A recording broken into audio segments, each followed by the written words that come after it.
Hi there. Today I'd like to talk about the book and TV series of Masters of the Air, which outline the operations of the United States Army Air Force flying bombing missions from England starting in 1942.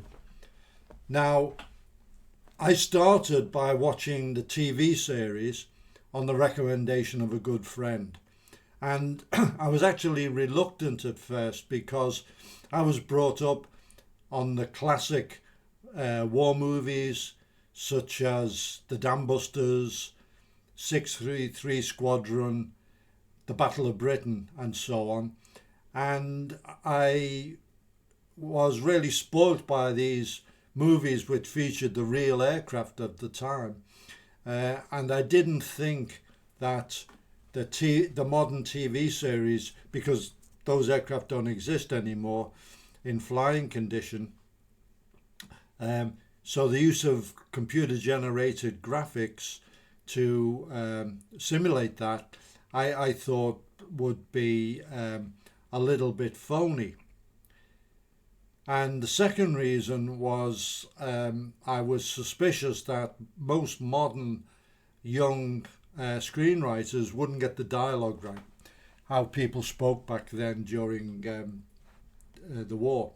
So for those reasons, I was rather reluctant. But my mate was so enthusiastic about the series, and he mentioned some of the missions in it, which I had fairly recently read about in the book The Bomber Mafia, which I reviewed, and it kind of piqued my interest to see how it was covered visually.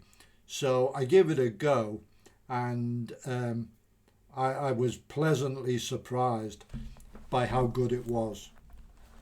And then after I'd watched one or maybe two episodes, I started reading the book because I wanted to expand on what was in the TV series and get the full story of the whole thing. Because Masters of the Air, the book, is a very, very serious, heavyweight book. So I really, my misgivings were very, very quickly resolved because the CGI was very convincing. Now, they used a couple of replica, they're mainly B-17 Flying Fortress aircraft. They used a couple of replicas for on the ground or taxiing, and of course the interiors of the aircraft were sets. But the flying sequences actually surpassed those in the classic war films to a large extent. The reason being, in movies like the Battle of Britain, for example, where they're using real aircraft, and in many cases quite old aircraft, there are very rigid safety rules. So when they're simulating a dogfight, the distances and the mutual speeds and so on have to be kept within safety rules.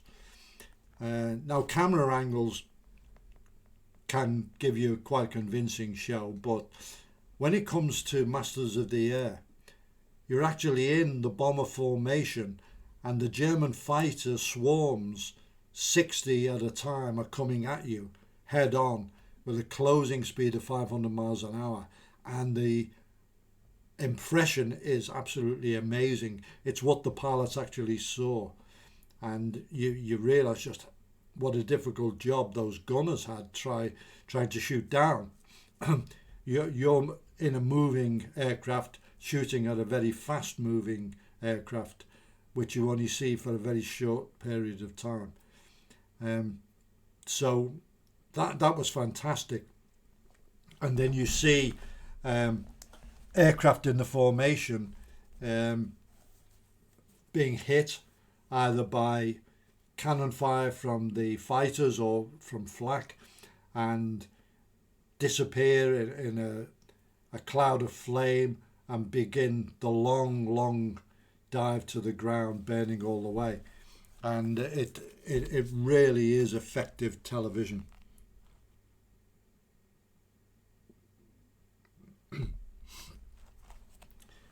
So in the story, unlike the RAF, which flew at night, the United States Army Air Force had decided, mainly from their pre-war theories from the group at Maxwell Field, which again that book, The Bomber Mafia, goes into in a lot of detail.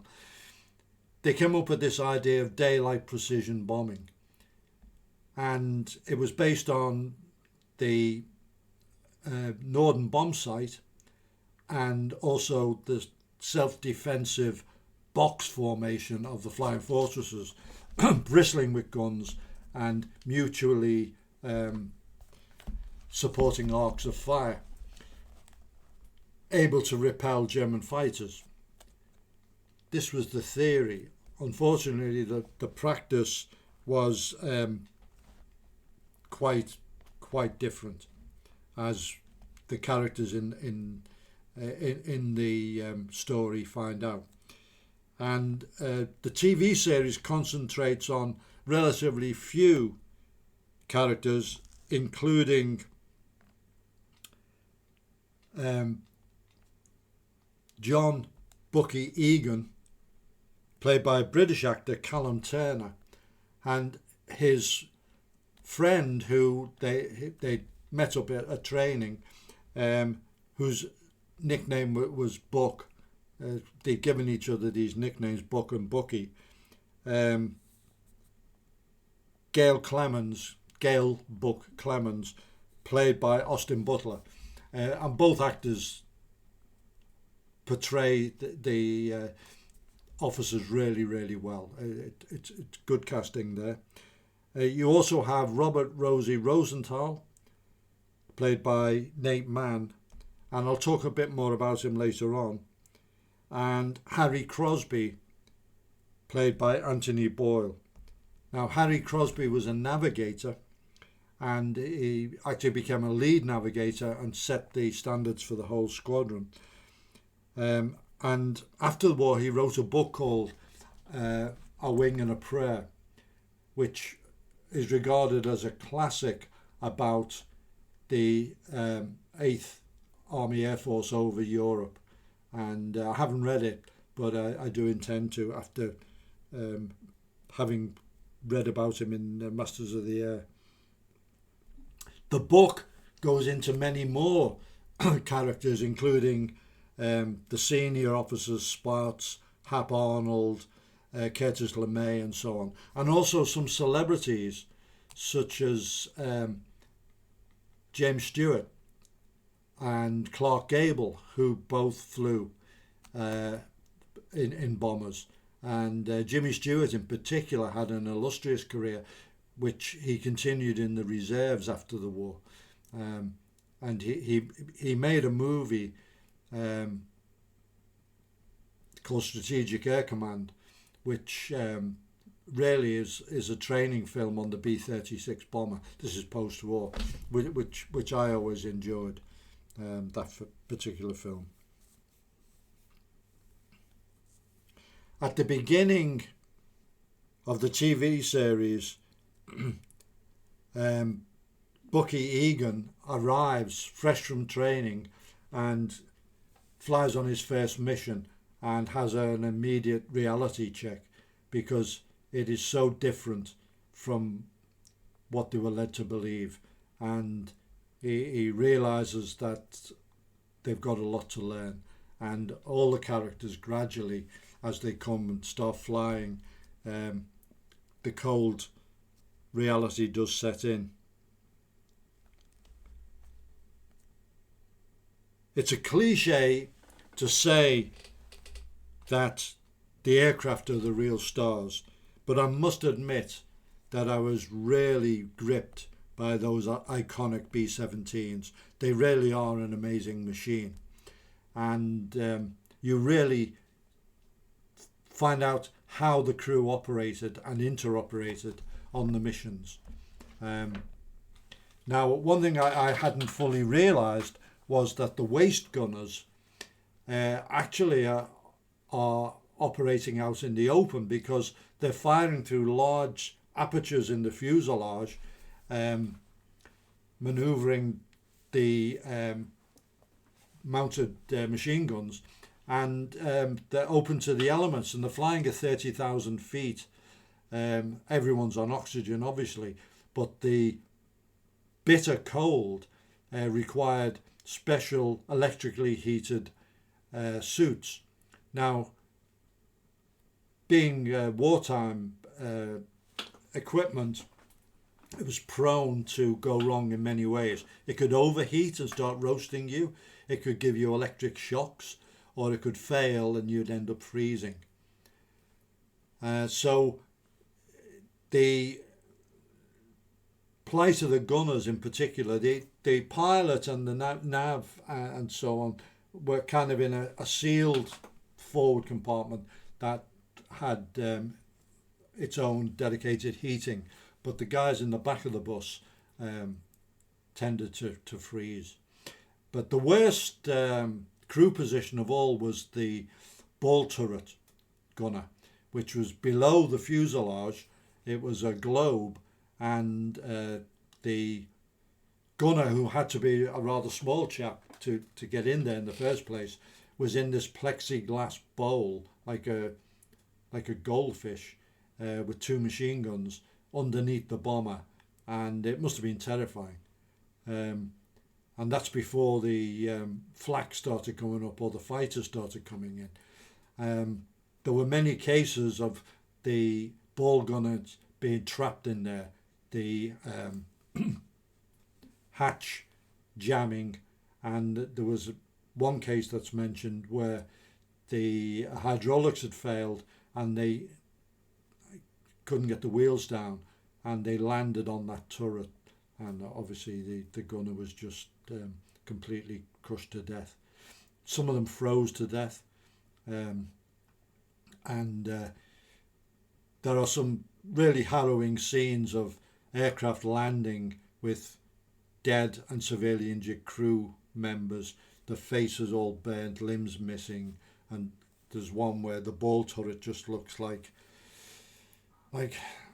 a bowl of mincemeat, really, and it does give you the real face of the air war and what those flyers experienced.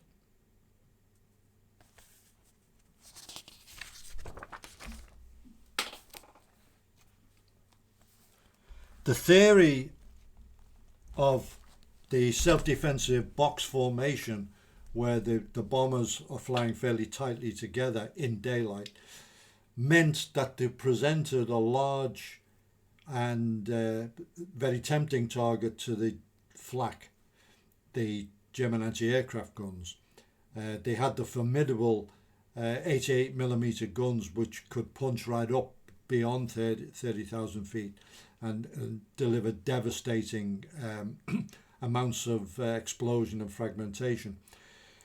And they just had to do sort of an area aim at the box, and they did, like shooting a flock of birds. They had a high success rate, and the German target cities were very heavily defended by hundreds, if not thousands, of anti-aircraft guns.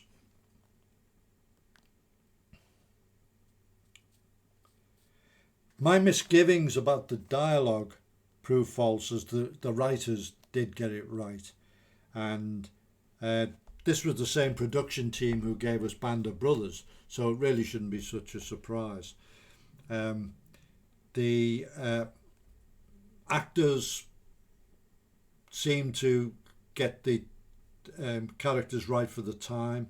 The sets were spot on. There's a couple of scenes where various guys go to London on leave, and the period dressing of the set, the street furniture, the clothing, the vehicles, everything was spot on. Really was good.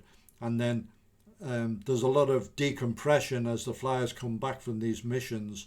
They go to the pubs, they go to the bars on the base, drinking, dancing with local girls or with the female military personnel that they've got there, really trying to relax.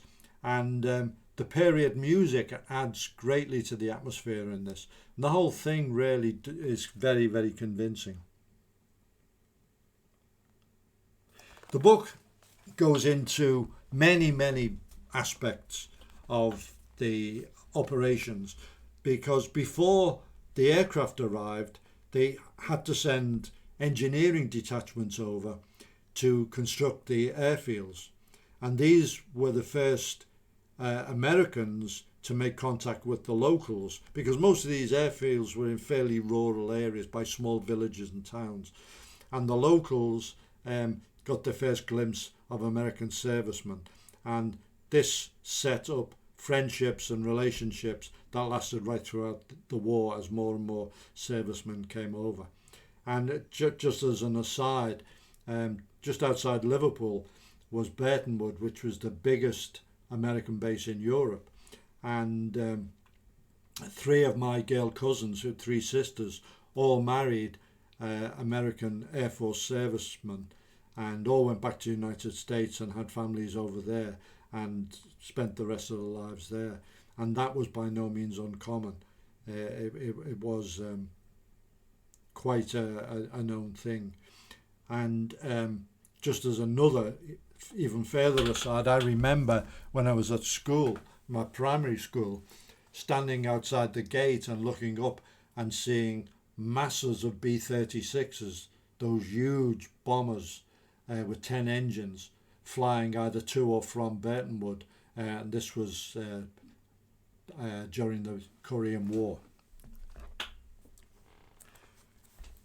Another section of the book goes into something I was totally unaware of, and that was the role of Switzerland, which was obviously a neutral country, bordered by both Germany, France, Italy, and Austria. And it's if Allied bombers got into difficulty near the Swiss border, it was obviously better for them to try to land in Switzerland than in Germany. So sometimes the Swiss would open fire on them, but sometimes they'd crash or successfully land on an airstrip. In those cases, they were interned by the Swiss authorities for the duration.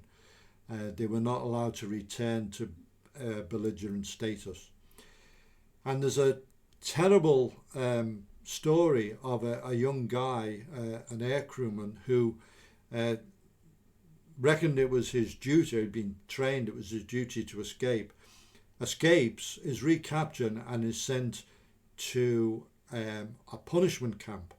His name was Culler, and there was an odd assortment of people from all over in this camp, and he was immediately gang raped by a load of Russians, and this went on for a long time. And this poor guy hadn't even kissed a girl, and this horrible experience of being sexually attacked by these savages happened to him. And unfortunately, the American representative in Switzerland was trying to smooth things over with the Swiss authorities all the time, and he refused to give any credence to the unfortunate guy's story.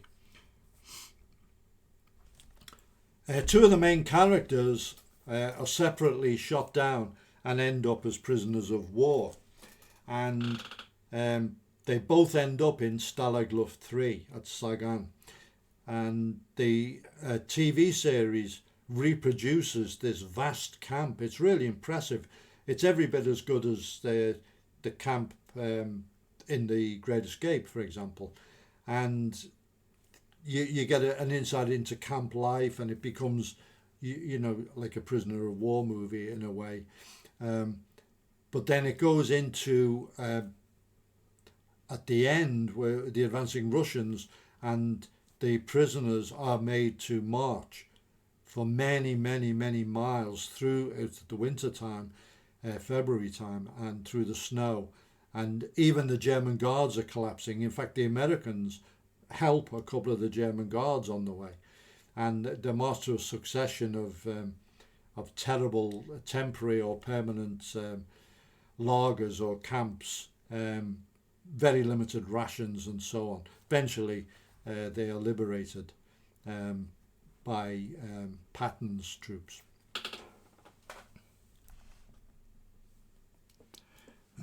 The book goes into considerable detail about the whole theory of precision bombing.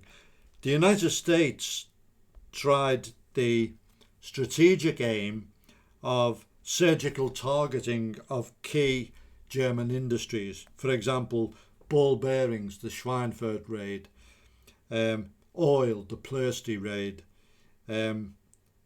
and attacks on the entire German rail network, or later on the synthetic oil plants. Germany was the leaders in extracting oil from coal, because they got vast amounts of coal and brown coal, and they would get oil from it. And so one of the ideas was to attack those plants. Now, I won't go into all the reasons. Some of the reasons were due to German ingenuity and forward planning, and other reasons were due to not pressing the targeting sufficiently.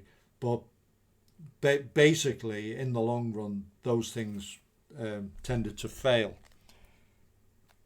And it's always been sort of accepted that the RAF were proponents of area bombing, sometimes called carpet bombing, just attacking cities or dehousing the population, as they called it, whereas the United States was more into industrial, military and precision targets.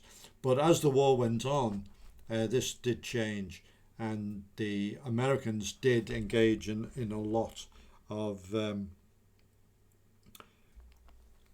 targeting of cities. And there was a quote from an American officer who says, "The RAF did area bombing of precision targets while the US did precision bombing of area targets." And I'll just mention Munich, and I'll quote the paragraph in full. "The final push came from George Marshall, who was the Chief of Staff, anxious to move all American war resources to the Pacific as soon as possible." This is late in the war. "Marshall was willing to give morale bombing a try. General Frederick Anderson met with Marshall just before the Yalta summit, and Marshall told him he wanted Munich intelligence reports that had come across Marshall's desk, indicated that government officers were being evacuated from Berlin to Munich in expectation of even heavier bombing raids on the capital. Attacks on Munich would probably be of great benefit because it would show the people that are being evacuated to Munich that there is no hope," Marshall told Anderson. Now, if we put that into the modern context of what's happening in Gaza, here the Allies were deliberately targeting an area that refugees were flooding into in order to teach them a lesson that there was no hope. Whereas the Israelis are warning people and doing their best to avoid killing indiscriminately. But at the end of the day, this is air war. It's tragic at all levels. To be on the ground must be absolutely horrific, but the fate of the guys flying the missions too, through the flak and through the fighters and so on, was very, very heavily loss of life.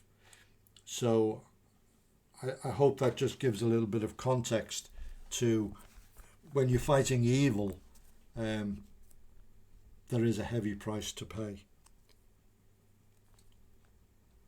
The book and the TV series show tremendous feats of bravery on the part of the air crews, and also the self-sacrifice. Many were awarded high decorations, including medals of honour. One story I remember was that one of the gunners had his arm shot off to the shoulder, and one of his colleagues couldn't stem the bleeding, couldn't get a tourniquet onto it, and decided that probably the best thing was to throw him out of the aircraft while holding on to his ripcord so he parachute would open, and the cold might stem the bleeding, and once on the ground he had a chance of medical treatment, and he does this, and amazingly that chap did survive. So all the crews, British and American, who flew on those bombing raids demonstrated tremendous bravery, particularly those who went up continually. They did this despite fear. It wasn't that they didn't experience fear. Fear was always present. It was a most terrifying experience to go through. But the stories of courage and self-sacrifice are so many, and there's many of them in the book, and it is quite humbling to read them. But even on that baseline level of bravery that everyone who flew on those missions exhibited, there were others who absolutely surpassed everything and really require a new definition. And one of these is Robert Rosie Rosenthal.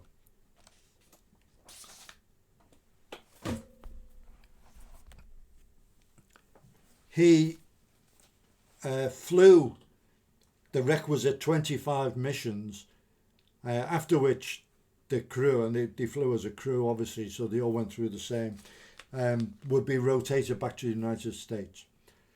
And so they land after the 25th. It's a great celebration, but the squadron is informed that the brass have upped the requirement to 28, although those who've completed 25 already are exempt from that. But Rosie decides he can't leave his comrades, and he extends and continues to fly missions.